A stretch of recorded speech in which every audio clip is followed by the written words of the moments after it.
면역력이 무너지면 몸 전체가 무너집니다. 면역력은 우리 몸이 스스로를 지키는 가장 기본적인 힘입니다.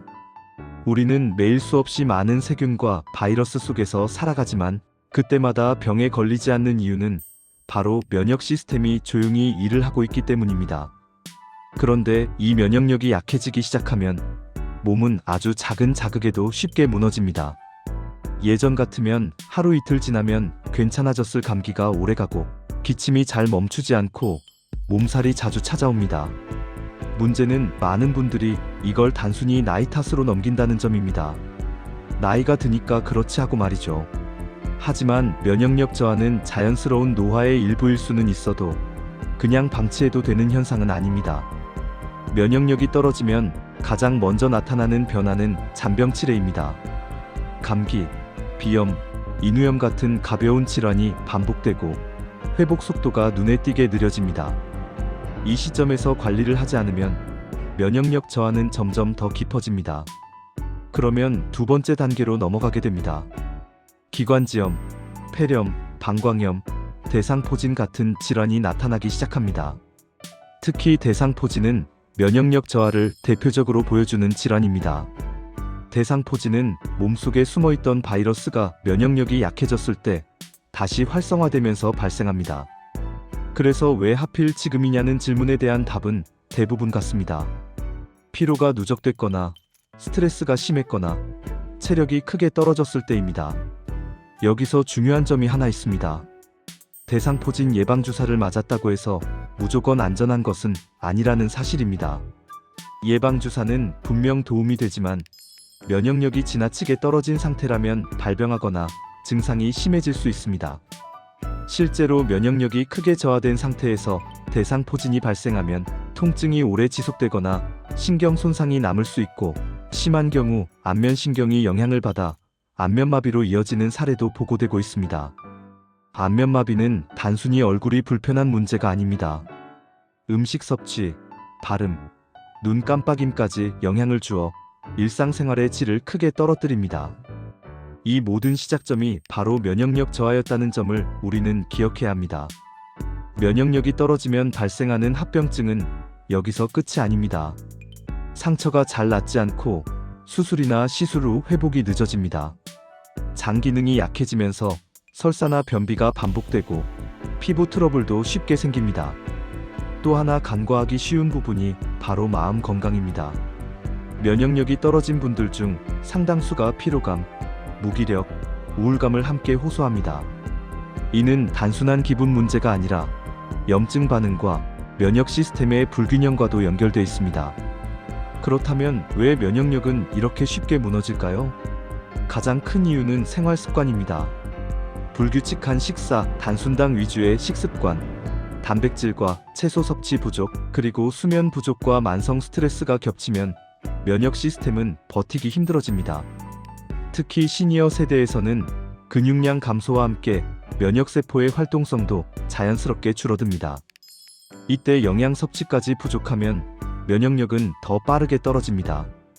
그래서 면역력 관리는 어느 한 가지로 해결되지 않습니다. 생활 전반을 조금씩 바로잡는 과정이 필요합니다. 그 출발점이 바로 음식과 영양입니다. 면역세포는 우리가 먹는 재료로 만들어집니다. 영양이 부족하면 아무리 쉬어도 면역력은 회복되지 않습니다. 비타민C는 백혈구 기능을 도와 외부 침입에 빠르게 대응하게 해줍니다. 비타민 D는 면역세포의 방향을 잡아주고 과도한 염증 반응을 조절합니다. 아연은 면역세포의 생성과 회복에 반드시 필요합니다.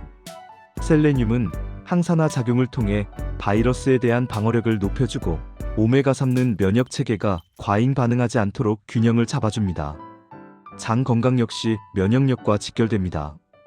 우리 몸 면역세포의 상당 부분이 장과 연결돼 있기 때문에 프로바이오틱스가 풍부한 발효식품은 면역관리에 중요한 역할을 합니다. 이 모든 것이 쌓여야 비로소 면역력이 다시 힘을 얻기 시작합니다. 한 번에 달라지지는 않지만 분명히 변화는 옵니다. 면역력은 관리하면 반드시 회복됩니다.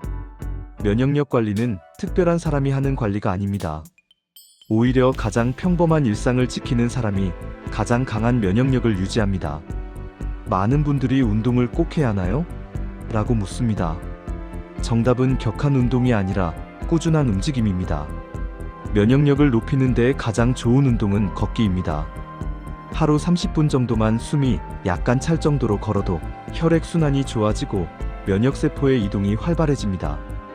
여기에 가벼운 스트레칭과 근력 운동이 더해지면 효과는 더 커집니다.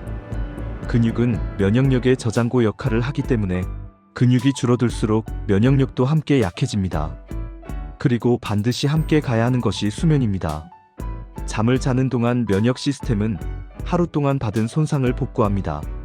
수면 시간이 부족하거나 깊은 잠을 자지 못하면 아무리 영양제를 먹어도 효과는 제한적일 수밖에 없습니다. 이제 다시 면역력 강화에 꼭 필요한 영양소를 하나씩 짚어보겠습니다.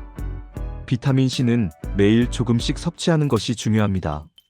한 번에 많이 먹는 것보다 음식으로 꾸준히 공급하는 것이 좋습니다. 비타민 D는 햇볕과 식품을 함께 활용하는 것이 가장 이상적입니다. 특히 실내 생활이 많은 분들은 결핍되기 쉬워 주의가 필요합니다. 아연은 면역세포의 분열과 회복에 관여하기 때문에 부족하면 감염에 취약해질 수 있습니다. 셀레늄은 항산화 효소의 핵심 구성 요소로 바이러스 방어에 중요한 역할을 합니다. 오메가3는 염증을 적절히 조절해 면역 체계가 과도하게 반응하지 않도록 도와줍니다. 프로바이오틱스는 장내 환경을 개선해 면역력의 기초 체력을 끌어올립니다. 비타민 E는 피부와 점막을 건강하게 유지해 외부 병원체의 침입을 1차적으로 막아줍니다. 이 영양소들은 어느 하나만 중요하지 않습니다. 서로 연결되어 있기 때문에 균형이 핵심입니다. 그래서 식단은 색깔을 기준으로 구성하는 것이 좋습니다. 초록, 주황, 빨강, 흰색, 보라색 식품을 골고루 섭취하면 자연스럽게 다양한 면역 영양소를 얻을 수 있습니다. 현실적으로 매일 완벽한 식단을 유지하기는 쉽지 않습니다. 그럴 때는 검증된 보충제를 보조적으로 활용하는 것도 현명한 선택이 될 수 있습니다. 단, 보충제는 대신이 아니라 보완이라는 점을 꼭 기억해야 합니다. 면역력은 하루아침에 무너지지 않았듯 하루아침에 회복되지도 않습니다. 하지만 분명한 것은 관리하면 반드시 달라진다는 점입니다. 감기에 덜 걸리고 회복이 빨라지고 몸이 가벼워지는 변화를 느끼게 됩니다. 그리고 그 변화는 단순한 건강 문제가 아니라 삶의 질을 바꾸는 변화로 이어집니다. 면역력은 선택이 아니라 필수 관리입니다. 오늘부터 하나씩 실천해 보시기 바랍니다.